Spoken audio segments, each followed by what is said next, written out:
Welcome Pramod क्रू, श्रेयस क्रू, प्रज्ञा माता जी, सिद्धार्थ क्रू, निकिता माता जी, करिश्मा माता जी, मैं और मंदार क्रू।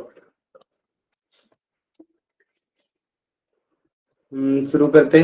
कल कहाँ तक पढ़े थे? 37 ना? यस।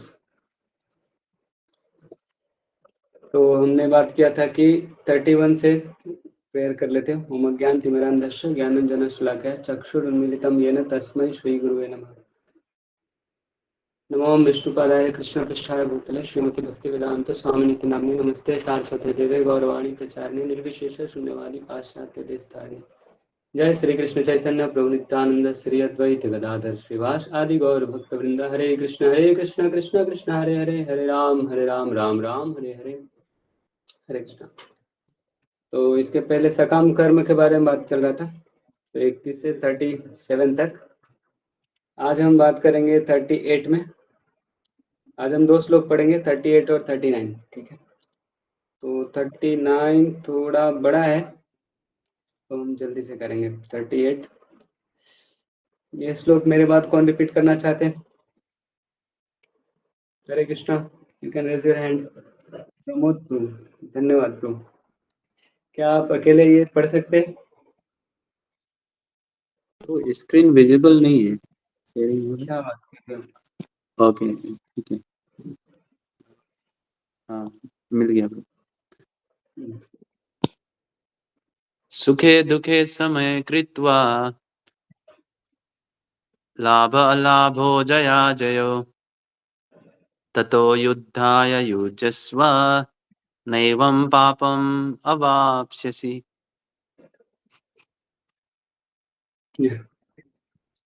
बहुत बढ़िया प्रभु। ट्रांसलेशन पढ़ेंगे। Do thou fight for the sake of fighting, without considering happiness or distress, loss or gain, victory or defeat, and by so doing you shall never incur sin. Thank you. ये हमने कुछ लोग ये answer पहले ही दे दिए। देखो, प्रभुपाद जी का तात्पर्य पढ़ के हमको पहले ही समझ में आ जाता है कि आगे के श्लोक में क्या रहेंगे। क्विज में जो लिखा है ना कि ये सेशन से क्या समझे, तो उधर कुछ लोग लिखे कि लाभ हो हानि हो जो भी हो, ये सब का टेंशन नहीं लेना, ड्यूटी करने के लिए ड्यूटी करो। तो ये भगवान ही इधर बोल रहे हैं, सुख दुखे समय कृत्वा, सुख और दुख में एक जैसा रहो, लाभ हो या हानि हो एक जैसा रहो, जय हो या पराजय हो एक जैसा रहो। युद्धाय ततो युद्धाय युजस्व नैवं पापम अवाप्स्यसि। युद्ध के लिए युद्ध करो, इससे पाप नहीं लगेगा, क्योंकि अपना ड्यूटी कर रहे, ड्यूटी को निग्लेक्ट करने में ही पाप लग रहा था। हाँ, and by so doing you shall never incur sin. Duty करने से पाप नहीं लगता है। इसके पहले भी यही चल रहा था, तो इसमें बोल रहे एक समभाव होके अपना ड्यूटी पूरा करना चाहिए। तो भगवान Krishna now directly says that Arjun should fight for the sake of fighting. युद्ध क्यों करना है? युद्ध करने के लिए युद्ध करो, कुछ दूसरे फायदे के लिए नहीं युद्ध करना है, युद्ध करने के लिए ही युद्ध करना है। Because he desires the battle. Because क्या हो गया? तो भगवान जितना भी कारण बता रहे थे, मेन कारण यही था कि भगवान चाहते हैं कि युद्ध हो। ठीक है, तो भगवान का इच्छा है तो वो होगा ही, चाहे कोई कुछ भी कर ले। तो अर्जुन को समझाने के बाद भी बोल रहे तुम बस लड़ने के लिए लड़ो, ज्यादा बात मत कर। मतलब बहुत सारे क्वेश्चन कर रहे थे, शास्त्र को कोट भी कर रहे थे, धर्म शास्त्र बता रहे, नियम बता रहे, ये नहीं करना चाहिए, पाप लगता है, कुछ फायदा नहीं होगा, बस। There is no consideration of happiness or distress, profit or loss, victory or defeat in the activities of Krishna consciousness। ये एक्टिविटी कृष्णा कॉन्शियसनेस का क्यों हुआ? क्योंकि ये भगवान का डिजायर था। He desires the battle। Krishna ने युद्ध को डिजायर किया है, तो ये इसमें भाग लेना ये कृष्णा कॉन्शियस एक्टिविटीज हो जाएगा। और कृष्णा कॉन्शियस एक्टिविटीज में ये सब का कंसिडरेशन नहीं करना चाहिए कि सुख दुख लाभ हानि। So that everything should be performed for the sake of Krishna is transcendental consciousness। तो सब कुछ भगवान के लिए करना चाहिए, ये एक दिव्य चेतना है। आपने देखा होंगे कि भगवान के लिए करने के लिए बहुत सारे सामाजिक नियमों को तोड़ा जाता है, बहुत बार तोड़ा गया है। जैसे गोपी लोग अपना हस्बैंड को छोड़ के भगवान के पास, कृष्ण के पास, कोई लड़की कैसे जा सकती है अपना हस्बैंड छोड़ के रात को कृष्ण दूसरे पर्सन के पास। तो कुछ लोग को हस्बैंड अलाउ नहीं करते थे, तो गोपी लोग अपना शरीर को छोड़ देते थे उधर ही और खुद चले जाते थे, शरीर छोड़ के आत्मा भगवान के साथ रासलीला। फिर ब्राह्मण का पत्नी भी ऐसे ही किए। फिर कहीं भी देख लो, अभी प्रहलाद महाराज को देखो, भगवान उनके पापा को मर्डर कर दिए और प्रहलाद महाराज जाके माला पहना रहे, ऐसा कोई करता है क्या? अरे कोई पापा का मर्डर कर दिया तो एक तो मर्डर किया, उस समय बोला नहीं, रोके नहीं, तो मतलब रोकते नहीं, चिल्लाते कुछ तो बोलते बचाओ पापा को बचाओ, अरे तुम पापा को मारा, मैं कैसे आपको माला पहनाऊंगा, ऐसा नहीं कर। तो ये सब सोसाइटी का नियम को सबको उठा के अलग रख दिए, भगवान के लिए कुछ भी करने के लिए तैयार है भक्त लोग। So there is no reaction to material activities.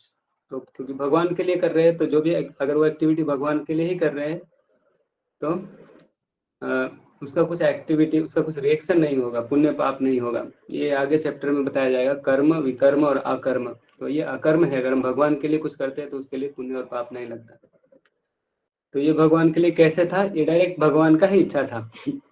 भगवान सामने से बोल रहे हैं, युद्ध करो, ये मेरा इच्छा है। So he who acts for his own sense gratification either in goodness or in passion is subject to the reaction, good or bad. तो जो अपने अकाउंट में करेगा उसको फल अपने अकाउंट में मिलेगा, जो भगवान के अकाउंट में करेगा उसका फल उसको नहीं मिलेगा। ठीक है, तो अच्छा करेगा तो अच्छा रिजल्ट मिलेगा, बुरा करेगा तो बुरा रिजल्ट मिलेगा, लेकिन भगवान के अकाउंट में करेगा तो कुछ अच्छा या बुरा रिजल्ट नहीं मिलेगा। But he has completely surrendered himself. तो ये इतना आसान नहीं है, हालांकि हम देखें, but he who has completely surrendered himself in the activities of Krishna consciousness is no longer obliged to anyone nor is a debtor to anyone. तो किसी के प्रति ऋणी नहीं रहता है, as one in ordinary course of activities.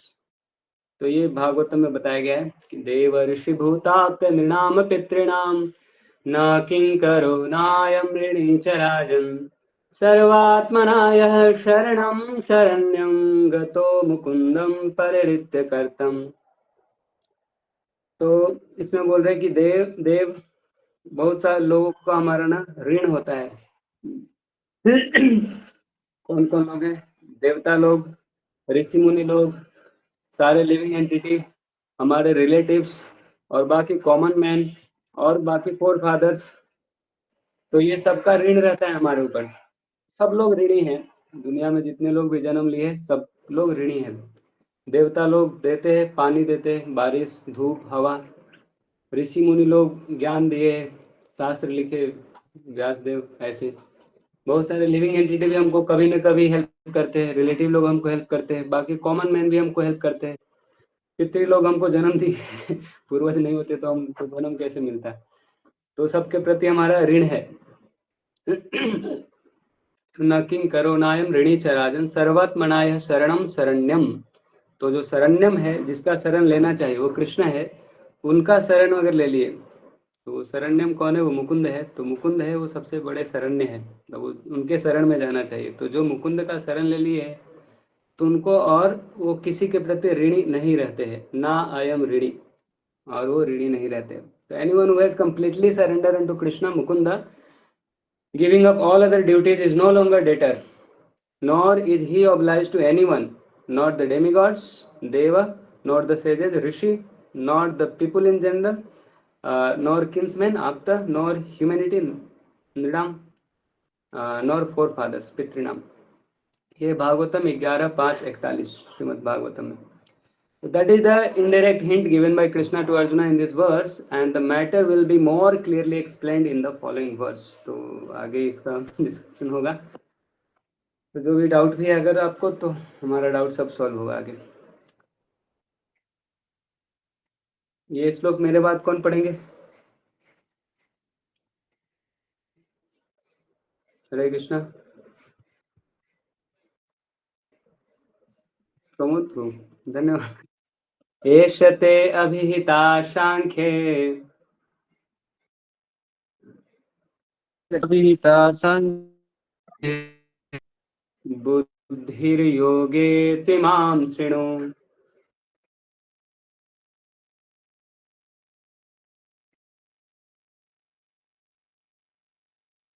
Audio मुझे नहीं आ रहा है, किसको नहीं आ रहा है?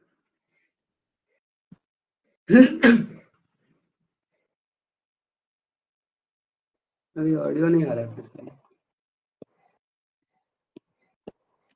हरे कृष्णा। हाँ अभी आ रहा हरे। है। तभी नहीं आ रहा था। एषा ते अभिहिता सांख्ये ऐसे ताभिहिता सांख्ये बुद्धिर्योगे मां शृणु। बुद्धियोगे त्वयिमां शृणु। बुद्ध्या युक्तो यया पार्थ बुद्धया युक्तो यया Partha कर्मबन्धं प्रहास्यसि। कर्मबन्धं प्रहास्यसि। Thus far, I have described this knowledge to you through analytical study. Now listen as I explain it in terms of working without fruitive result. तो अभी थोड़ा एनालिटिकल स्टडी करके भी बता दिए, सांख्य जिसको बोलते हैं। अभी भगवान बताएंगे in terms of working without fruitive result, इसको बोलते हैं निष्काम कर्मयोग। वर्किंग विदाउट फ्रूटिव रिजल्ट, पहले था वर्किंग फॉर फ्रूटिव रिजल्ट, वो सकाम कर्म होता था, कुछ फल पाने के लिए कुछ कर्म करते हैं, और कुछ फल को पाने के लिए नहीं कर कर्म करते हैं, विदाउट फ्रूटिव रिजल्ट करते हैं, तो उसको निष्काम कर्म योग कहते हैं। तो लोसन और Pritha, when you act in such knowledge you can free yourself from the bondage of works. तो अगर हम ऐसा निष्काम कर्म योग करते हैं तो कर्म के बंधन में नहीं फंसते। तो पहले वाला जो था वो कर्म के बंधन में फंसाने वाला था ना, क्योंकि अच्छा काम करेगा तो स्वर्ग में जाएगा, तो कर्म का फल मिला मतलब कर्म का बंधन में फंस जाएगा। तो इन निष्काम कर्म योग से कर्म के बंधन में नहीं फंसेंगे, ऐसे भगवान बोलते। सॉरी, अकॉर्डिंग टू निरुक्ति डिक्शनरी है एक, या वैदिक डिक्शनरी, सांख्य का मतलब होता है that which describes things in detail, detail में बताना, सांख्य एनालिटिकल स्टडीज को अंग्रेजी में बोल सकते हैं Sankhya. And Sankhya refers to that philosophy which describes the real nature of the soul. तो उसको एनालिटिकल सोल का स्टडी करते हैं तो सांख्य योग है। एंड तो खास करके उसको सांख्य बोलते हैं क्यों यार, यहाँ शुरू से हो रहा था कि संख्या, ये संख्या जिसको नंबर भी बोलते हैं ना, संख्या मतलब डिटेल में बताना। एंड सांख्य, सांख्य क्या है, संख्या मतलब that which describe things in detail, और ये सांख्य, सांख्य है एक philosophy, refers to the philosophy which describes the real nature of the soul. एक है संख्या, एक है Sankhya. And yoga involves controlling the senses. कोई भी योगा मतलब योगा इंद्रिय संयम्य, योगा मतलब इंद्रिय को संयम करना है, तो सेंस कंट्रोल सबसे जरूरी है योगा में। तो सांख्य और योगा को मिलाएंगे अभी। So Arjuna's proposal not to fight was based on sense gratification, क्योंकि उनको अच्छा नहीं लग रहा था, उनके इंद्रियों को अच्छा नहीं लगता, खास करके उनको मन को अच्छा नहीं लगता, इसलिए वो युद्ध नहीं करना चाहते थे, मतलब वो सेंस ग्रेटिफिकेशन करना चाहते थे। मेरे मन को भाया तो मैं जो मन को भाया वो करना चाहते थे वो, तो वो सेंस ग्रेटिफिकेशन करने का अर्जुन का प्रस्ताव था। वो भूल गए, forgetting his prime duty he wanted to cease fighting because he thought that by not killing his relatives and kinsmen he would be happier than by enjoying the kingdom after conquering his cousins and brothers, the sons of Dhritarashtra. तो ये उनका sense gratification का ही plan था कि अगर मैं उनको युद्ध नहीं करूंगा, उनको नहीं मारूंगा, तो मैं ज़्यादा अच्छा से एंजॉय कर पाऊंगा, उनको मार लूंगा तो अच्छे से एंजॉयमेंट नहीं होगा मेरा। तो ये उनका सेंस ग्रेटिफिकेशन का प्लान था और प्रपोजल था, इसलिए वो कृष्णा को बोल रहे थे कि मैं युद्ध नहीं करूंगा। So in both ways, the basic principles were for sense gratification. Happiness derived from conquering them and happiness derived by seeing kinsmen alive are both on the basis of personal sense gratification. अगर वो मार के जीत के धरती का राज करना चाहते तो भी सेंस ग्रेटिफिकेशन होता। वो सोच रहे कि मैं दया कर रहा हूँ, छोड़ दूंगा, क्योंकि अगर मार दूंगा तो मैं एंजॉय किसके साथ करूंगा, तब भी उनको एंजॉयमेंट का ही था। इसलिए इधर बोला जा रहा है कि in both ways the basic principles were for sense gratification. So happiness derived from conquering them and happiness derived by seeing kinsmen alive are both on the basis of personal sense gratification, even at the sacrifice of wisdom and duty. Sense gratification के लिए अपना wisdom और duty को ही sacrifice करती है। So Krishna therefore wanted to explain to Arjuna that by killing the body of his grandfather, he would not be killing the soul proper. And he explained that all individual persons, including the Lord himself, are eternal individuals. They were individuals in the past, they are individual in the present, and they will continue to remain individual in the future because all of us are individual souls eternally. तो ये भगवद गीता 2:12 में बताए थे। न तो हम जातु नासम न तो हम नेमे जनाधिपा, कि जब अर्जुन मारने के लिए डर रहे थे कि मैं इनका मार के हत्या कर दूंगा, तो भगवान बोले रे वो शरीर नहीं है, आत्मा है, और आत्मा को मार नहीं सकते, और आत्मा हमेशा रहता है, पास्ट में भी था, प्रेजेंट में भी है, और फ्यूचर में भी रहेगा। ये सब इंडिविजुअल सोल है, हमेशा रहेंगे। They will continue to remain individual in the future because all of us are individual soul eternally. तो हम हमेशा से इंडिविजुअल सोल है, बेस्ट आत्मा हिंदी में इसको बोलते हैं। तो हम इंडिविजुअल ही रहते हैं, कभी भगवान में जाके मिल नहीं जाते, और ना ही हमारा एग्जिस्टेंस कभी खत्म होता है। तो हम इटरनली इंडिविजुअल रहते हैं। We simply change our bodily dress in different manners, but actually we keep our individuality even after liberation from the bondage of material dress. तो अगर हम ये शरीर से मुक्त होते हैं तब भी हम इंडिविजुअल ही रहते हैं, ऐसा नहीं कि हमारा आइडेंटिटी गायब हो जाता है। हमारा आइडेंटिटी तभी ओरिजिनल हो सकता है, वो आइडेंटिटी है जीवेर स्वरूप है कृष्ण नित्य दास। तो मुक्ति मतलब होता है मुक्ति तो अन्यथा रूपम स्वरूपेण व्यवस्थित। मुक्ति मतलब अन्यथा रूप को छोड़ के स्वरूप में व्यवस्थित हो जाना। अन्यथा रूप क्या है? बॉडी का जो आइडेंटिफिकेशन है वो अन्यथा रूप है, और स्वरूप क्या है? आत्मा का जो आइडेंटिटी है, आत्मा का रूप को स्वरूप बोलते हैं, अपना रूप। तो दूसरे का रूप को छोड़ के कि मैं लड़का हूँ, मैं लड़की हूँ, मैं स्टूडेंट हूँ, मैं इंडियन हूँ, या मैं अफगानिस्तान से हूँ, या मैं बिहार से हूँ, बंगाल से हूँ, या महाराष्ट्र से हूँ, उड़ीसा से हूँ, ये सब अन्यथा रूप है। इसको छोड़ के स्वरूप में व्यवस्थित होने को मुक्ति बोलते हैं। तो ये सब बॉडीली ड्रेस के कारण है, क्योंकि मेरा शरीर इस कंट्री से, इस स्टेट से है, या इस परिवार से है, तो मैं समझता हूँ कि मैं इस परिवार से हूँ, इसका बच्चा हूँ, या इसका रिलेटिव हूँ। तो इसको छोड़ के स्वरूप में व्यवस्थित होना है कि मैं तो भगवान का अंश हूँ, क्योंकि मैं आत्मा हूँ जो बदलता नहीं। ये तो ड्रेस है, ड्रेस हमारा आइडेंटिटी नहीं है, बॉडी एक ड्रेस है। So an analytical study of the soul and the body has been very graphically explained by Lord Krishna, and this descriptive knowledge of the soul and the body from different angles of vision has been described here as Sankhya. तो पहले जो भगवान बताए body और soul के बारे में, तो बॉडी और सोल को इतना जो एनालिटिकल स्टडी कर रहे हैं, इसी को सांख्य बोलते हैं। सांख्य एक फिलॉसफी है जिसमें चीजों को एनालिसिस करके पढ़ते हैं, एनालिटिकल स्टडी को सांख्य बोलते हैं। तो इन टर्म्स ऑफ निरुक्ति, तो ये सांख्य का डेफिनेशन निरुक्ति डिक्शनरी के अनुसार है। सांख्य मतलब किसी चीज को एनालिटिकल स्टडी करना। This Sankhya has nothing to do with the Sankhya philosophy of atheistic Kapila. तो एक सांख्य फिलॉसफी एक कपिल दिए थे, दो कपिल हुए हिस्ट्री में। एक कपिल है एथिस्ट कपिल, यहाँ से लिखे हैं। दूसरे जो कपिल है, जो भगवान के अवतार है, जिसको हम 3rd कैंटो में पढ़ते हैं भागवतम में, उनको बोलते हैं देवहूति पुत्र Kapila. Kapila the son of mother Devahuti, वो भगवान के अवतार है। वो भी सांख्य योगा बताए है, और ये कपिल भी सांख्य योगा बताए है। दोनों लोग का नाम कपिल है, दोनों लोग सांख्य योग बताए थे। लेकिन ये एथिस्टिक कपिला का सांख्य योग अलग है, इसमें भगवान और आत्मा को नहीं जोड़ते, बाकी सबको एनालिटिकल स्टडी करते हैं। बॉडी होता है, माइंड होता है, इंटेलिजेंस होता है, सेंसेस होता है, सेंस ऑब्जेक्ट होता है, सब कुछ होता है, बस आत्मा परमात्मा नहीं होता। Long before the impostor Kapila, ये जो ढोंगी कपिला है, जिसको एथिस्ट कपिला यहाँ पे लिखा गया, तो ये जो सांख्य फिलोसफी दी है, इसके बहुत पहले सांख्य फिलोसफी दिया गया था भागवतम में, जो वहाँ पे ट्रू कपिला है। एक इधर ढोंगी कपिला है, इम्पोस्टर कपिला, और यहाँ पे एक ट्रू लॉर्ड कपिला है, जो कि भगवान के अवतार है, the incarnation of Lord Krishna. Who explained it to his mother, उन्होंने अपने माता देवहूति को बताया था। तो जब भी भगवान का नाम, कपिल का नाम आता है, तो हमेशा लगभग आता है ऐसे ही, Lord Kapila the son of mother Devahuti, या देवहूति पुत्र कपिल। सो ये दोनों का सांख्य फिलोसफी है। So it is clearly explained by him that the Purusha or the Supreme Lord is active and that he creates by looking over the Prakriti. तो पुरुष जो है भगवान, वो प्रकृति को ऐसे देखते हैं, तो आंखों से ऐसा ग्लांस करते हैं और प्रकृति को इम्प्रेग्नेट करते हैं। तो ऐसा दृष्टि से ही आत्मा सब सोल्स को प्रकृति में भेजते हैं। तो ये दृष्टि है, उनका दृष्टि को ही शिव बोलते हैं, शिव जी।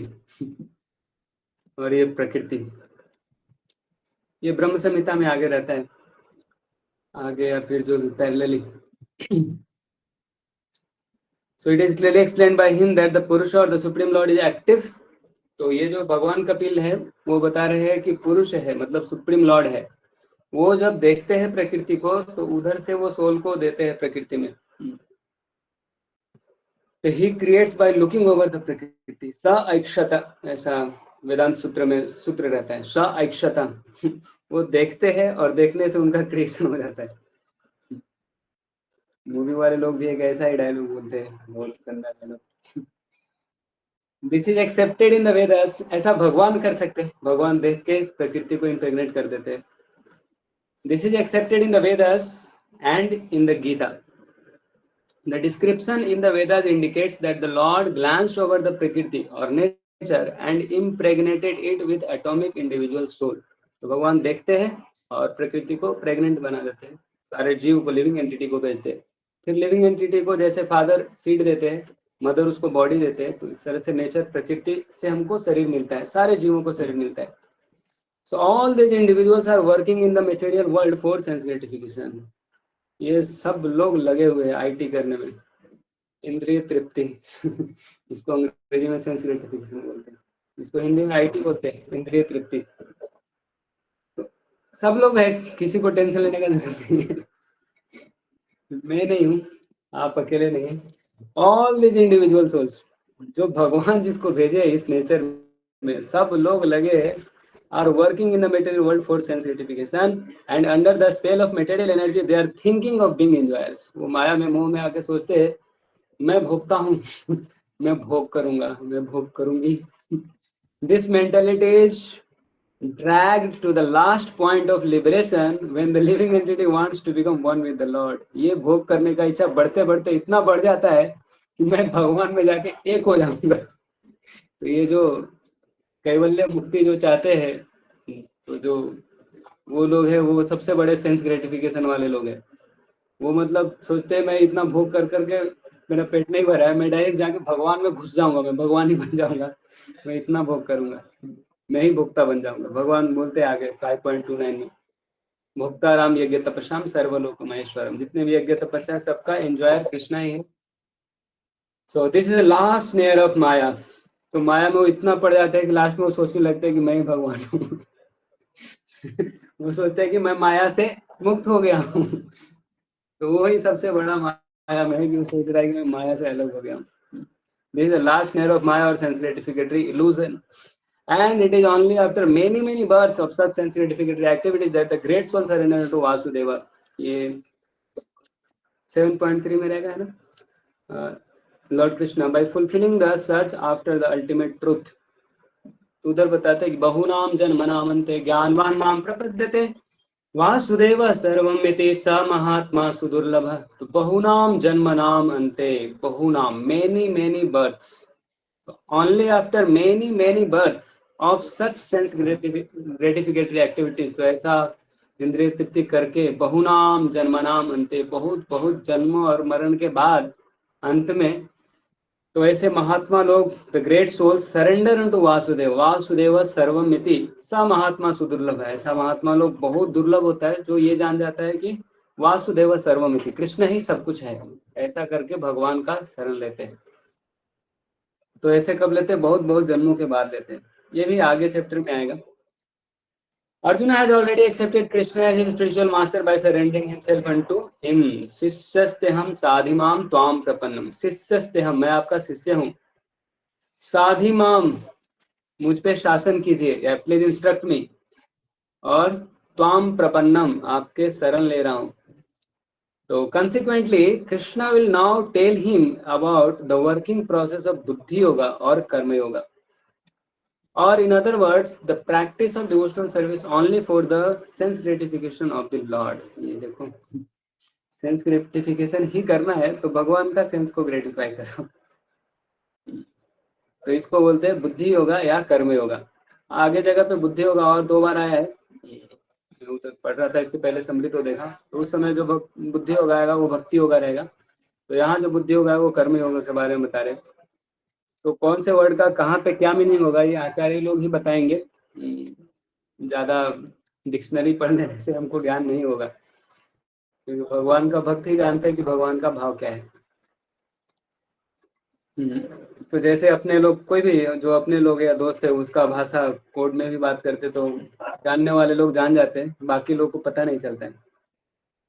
तो इसमें बता रहे हैं कि the practice of devotional service only for the sense gratification of the Lord.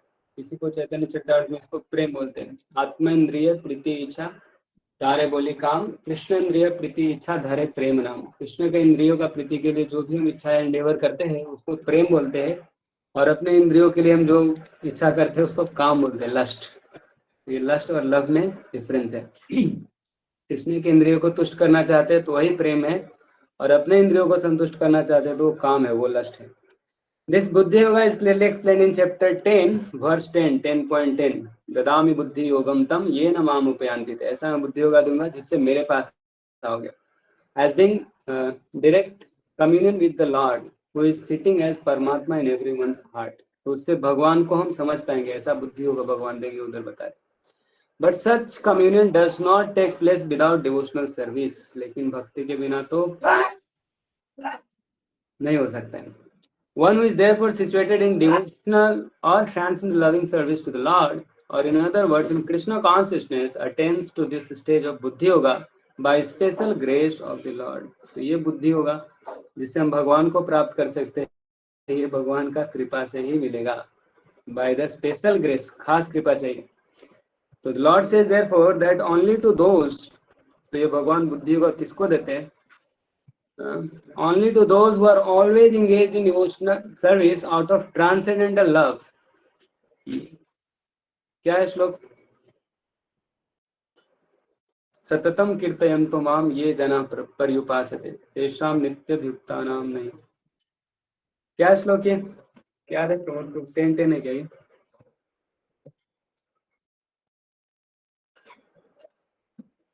Only to those who are always engaged in devotional service out of transcendental love does he award the pure knowledge of devotion in love. तो जो भगवान का सतत हमेशा भगवान का सेवा में लगे हुए उनको ही भगवान ये बुद्धि योगा देते हैं जिससे हम भगवान के पास जा सकते हैं। सततम कीर्तयन्तो माम ये जना पर्युपासते, यही था ना? नहीं क्या था, भूल गया मैं।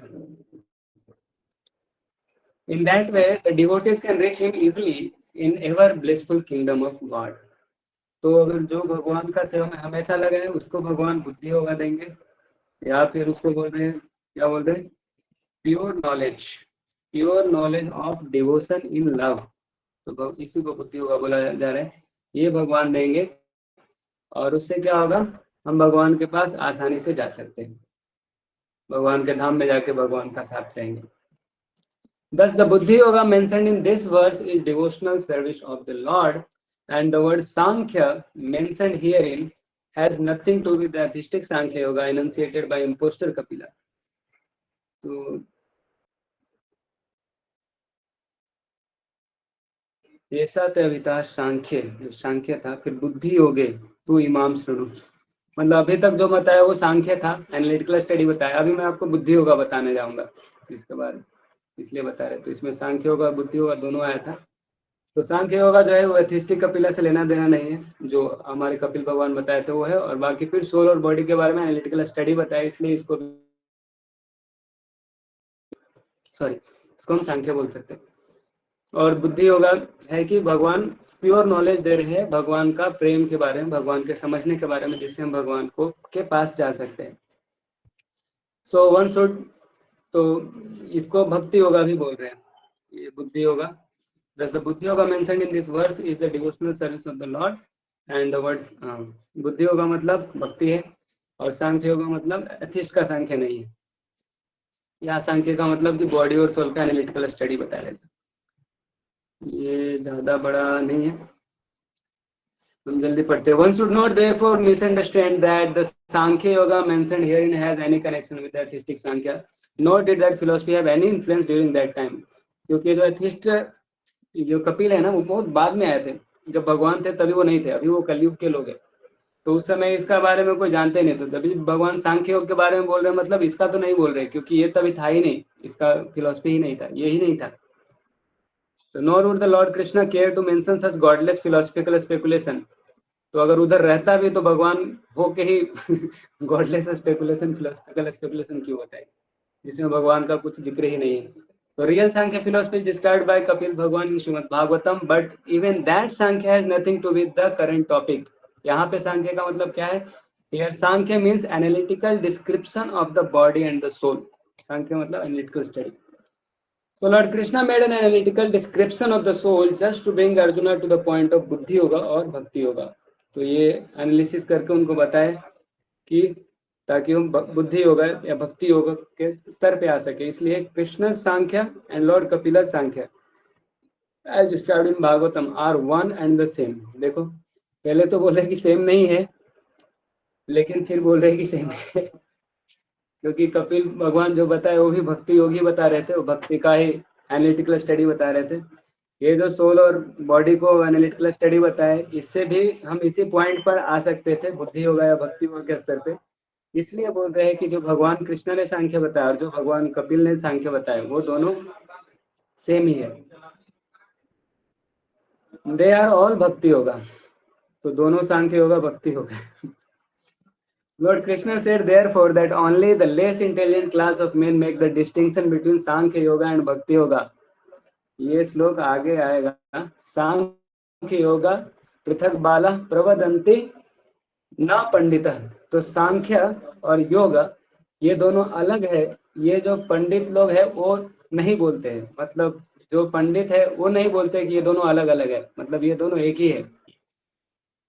तो सांख्य योगा और भक्ति योगा में डिफरेंस नहीं है, क्योंकि दोनों हमको भगवान के पास ले जाने में हेल्प करते हैं। तो of course atheistic Sankhya yoga has nothing to with the bhakti yoga, yet the unintelligent claim that the atheistic Sankhya yoga is referred in the Bhagavad Gita. तो प्रभुपाद जी किसी पे गुस्सा निकाल रहे हैं कोई भगवद गीता कमेंट्री में शायद लिखा होगा, ये मेरा स्पेकुलेशन ही है लेकिन मतलब ये यहाँ पे यही बता रहे हैं कि जो अनइंटेलिजेंट लोग हैं वो बताते हैं कि जो भगवान यहाँ पे सांख्य योग बता रहे हो एथिस्टिक कपिल के बारे में बता रहे हैं, लेकिन प्रभुपाद जी बोल रहे हैं कि ऐसा नहीं है, क्योंकि वो खुद भगवान है, वो गॉडलेस फिलोसफी को नहीं बताएंगे। और दूसरा बात था कि उस समय ये कपिल का जन्म ही नहीं हुआ था और इसका फिलोसफी का भी जन्म नहीं हुआ था, भगवान 5000 साल पहले गीता बोले थे और ये कलयुग का बात है, वो कलयुग शुरू होने से पहले बोले थे। तो one should therefore understand that बुद्धि yoga means to work in Krishna consciousness। तो ये इधर बुद्धि योगा, कर्म योगा, भक्ति योगा सब मिल गया है। To work in Krishna consciousness मतलब कर्म योगा, पहले शुरू हुआ था बुद्धि योगा मतलब कर्म योगा, फिर बुद्धि योगा मतलब भक्ति yoga. So in the full sorry, to work in Krishna consciousness in the full bliss and knowledge of devotional service। तो चित आनंद, सत चित और आनंद, ये one who works for the satisfaction of the Lord only, जो केवल भगवान का प्रसन्नता के लिए कार्य करते हैं। However difficult such work may be, is working under principles of buddhi yoga and finds himself always in transcendental bliss. तो ये भी एक टेस्ट है कि हम भगवान का सेवा कर रहे हैं कि नहीं, क्या हमको आनंद मिल रहा है कि नहीं, या फिर किसी का प्रेशर में कर रहे हैं सीनियर डिवोटी का प्रेशर में तो नहीं कर रहे हैं। तो अगर कोई केवल भगवान का संतुष्टि के लिए ही कर रहे हैं अरे अवधूत निताय चंद्र प्रणाम, हमारे दोस्त है ये एक प्रभु जी भी बता रहे थे कि भक्ति में जब भगवान बोले हैं ये सुसुखम कर तुम अव्ययम है, तो करने में सुख हमको मिलना ही चाहिए, अगर नहीं मिल रहा है तो कुछ कहीं तो मिस्टेक कर रहे हैं बोल रहे थे। सॉरी, अगर कितना भी डिफिकल्ट हो तो हमको भगवान के संतुष्टि के लिए अगर हम ही कर रहे हैं तो वर्किंग अंडर प्रिंसिपल ऑफ बुद्धि होगा, तो हमको मिलेगा, क्या मिलेगा? Will find himself always in transcendental bliss, हमेशा हम आनंद में रहेंगे। तो बाय सच transcendental engagement one achieve all transcendental understanding automatically. तो ऐसे हम भगवान का सेवा करेंगे तो सारा समझदारी भी हमको अपने आप आ जाएगा, सब कुछ समझ में आ जाएगा। तो ऐसा सेवा करना पड़ेगा, ऐसा एंगेजमेंट करना पड़ेगा जो केवल भगवान का संतुष्टि के लिए हो, अपना इंद्रिय तृप्ति का बिल्कुल इच्छा नहीं हो। तो ये धीरे धीरे हमको प्रयास करना चाहिए कि हम अपने लिए नहीं भगवान का खुशी के लिए करें। तो अगर भगवान से डायरेक्ट बात नहीं होता है तो भगवान गीता दी है, इधर से जो भगवान बोल रहे हैं हम वो पालन करने का प्रयास करेंगे। फिर भगवान इधर हार्ट में भी हमको आइडिया देते हैं और फिर भगवान ही हमको अंडरस्टैंडिंग देते हैं। तो जैसा हमको बेस्ट समझ में आ रहा है वैसा करना चाहिए, डाउट होता है तो सीनियर से पूछना चाहिए या भगवान से प्रे करो, भगवान गुरु दीजिए, गुरु भगवान देंगे, गुरु समझाएंगे। तो by the grace of the Lord and दस sorry, by such transcendental engagement one achieves all transcendental understanding automatically by the grace of the Lord, and thus his liberation is complete in itself without his making extraneous endeavors to acquire knowledge. तो उसको अलग से ज्ञान प्राप्त करने का और प्रयास नहीं करना पड़ेगा, केवल भक्ति करने से उसको सब कुछ मिल जाएगा। आगे भागवतम में ऐसा रहता है, केवल भक्ति करने से ज्ञान और वैराग्य दोनों मिल जाते हैं। आपने देखा होगा वो विष्णु पुराण में रहता, भक्ति के दोनों बेटे हैं ज्ञान और वैराग्य। तो there is much difference between work in Krishna consciousness and work for fruitive result. तो एक कर्म कांड करना, अपना फायदा के लिए काम करना, और एक भगवान का सेवा के लिए, भगवान का संतुष्टि के काम करना, दोनों में बहुत अंतर है। Specially in the matter of sense gratification for achieving result in terms of family और मटेरियल हैप्पीनेस। तो अपने परिवार के लिए या फिर कोई भी भौतिक सुख के लिए काम करना और कृष्ण के लिए काम करना, दोनों में डिफरेंस है। बुद्धि yoga is therefore the transcendental quality of the work that you perform. तो दूसरा जो है ये फ्रूटिव वर्क करते हैं तो उनको कर्म के बंधन में बांध देता है, और कृष्ण कॉन्शियसनेस वर्क करते हैं, बुद्धि होगा या भक्ति होगा या कर्म होगा, इधर सब एक ही बताया जा रहा है क्योंकि तीनों का रिजल्ट एक है, इसलिए एक बताया जा रहा है। तो इससे कर्म के बंधन से मुक्त होते हैं और फ्रूटिव एक्टिविटी करने से कर्म के बंधन में फंस जाते हैं, इसलिए दोनों में डिफरेंस है। ठीक है, तो हम यहाँ पे रुकेंगे, टाइम हमारा ज़्यादा हो चुका है, उसके लिए तो आप माफ़ कर ही देंगे, आप लोग दयालु है। हरे कृष्णा कृष्ण कृष्ण हरे हरे, हरे राम राम राम हरे हरे। हरे कृष्णा, किसी को कुछ बोलना है? Yes yes Siddharth. प्रभु, एक क्वेश्चन था। लाइक दो दो लोग सेम काम कर सकते हैं, लेकिन एक लाइक एग्जैक्टली सेम काम हो सकता है।